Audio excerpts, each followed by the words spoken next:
How about the whole crazy shenanigans with Shane Lowry? That is such a tough call. We obviously saw Shane Lowry hits it off into the rough and he finds his ball, really not a bad lie, standing next to his ball. And like, he's not even close to it. He's like a foot and a half away taking a practice swing, and like a twig or a blade of grass or something like where he was swinging was running sideways and caused his ball to move barely. And I don't even know if it was a blade of grass that he hit that caused it to move. It could have been just the wind. It could have been just the strength of the grass holding it up, finally settled enough to get it to move. The same way like a ball will go sit right at the top of the hole and then it'll roll in. Yeah. It's the same thing. Like, yeah, I think it's so tough because obviously, you know, he was in one of the leading groups. He's in a feature group, so it's televised. So they're zooming in on like everything. And so the camera's got this thing like zoomed in from like 1,000 yards away. And during that, you can see the ball move a tiny amount. And his club wasn't around it. Yeah. Oh, do you got it here? Yeah, I got it All here. right. You see it?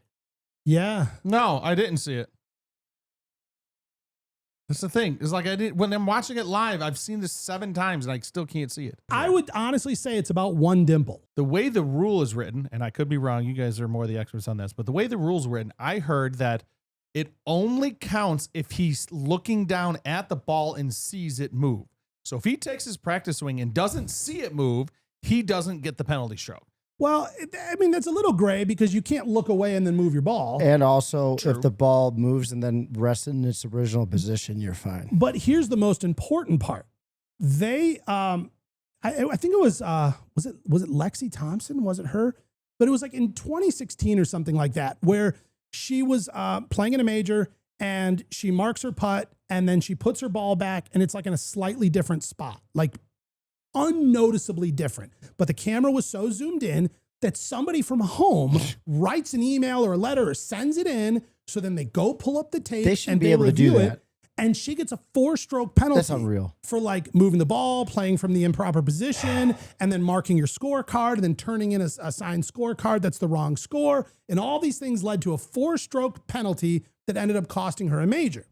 Well, this caused so much uproar in the golf world that they went back and revisited the rule and they said, okay, now that this new technology thing, we have all the zoom and slow-mo and all this stuff, we've got to rethink this a little bit because we can see things electronically now that are not visible to the human eye.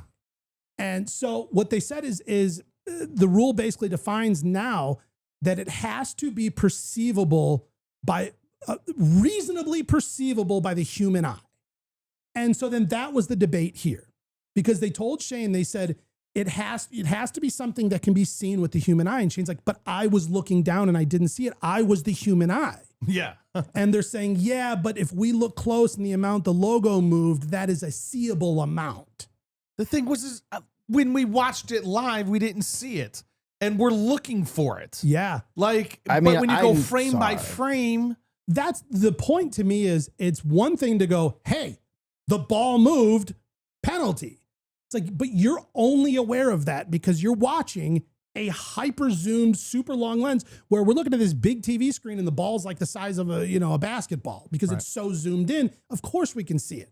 But when that ball is the size of a normal golf ball, I don't have one up here, and then down that far, I mean, essentially to your visual, the ball's now like the size of a penny, kind of. And that oscillation of 1 dimple. And then also, why is he getting a 2-stroke penalty? Because he then played it from the wrong position. So had it moved and then he calls a rules official and puts it back, that's 1 stroke. But it moved and he didn't put it back and he played it, that's the 2nd stroke. Is this before or after he made his own personal Grand Slam? What? Personal What? Grand Slam? He has said, fuck this place in every major this year. It's hard not to. He did. He dropped that the day before at the Open.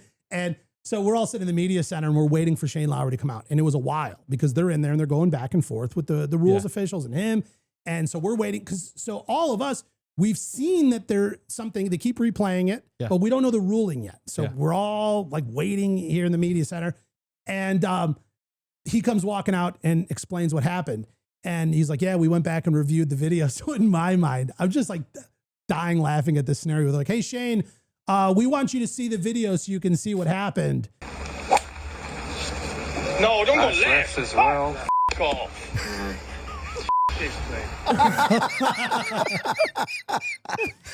Yeah. Oh, sorry, Shane. Sorry. Wrong clip. No. This is the one of your ball moving. We want you to watch this one now.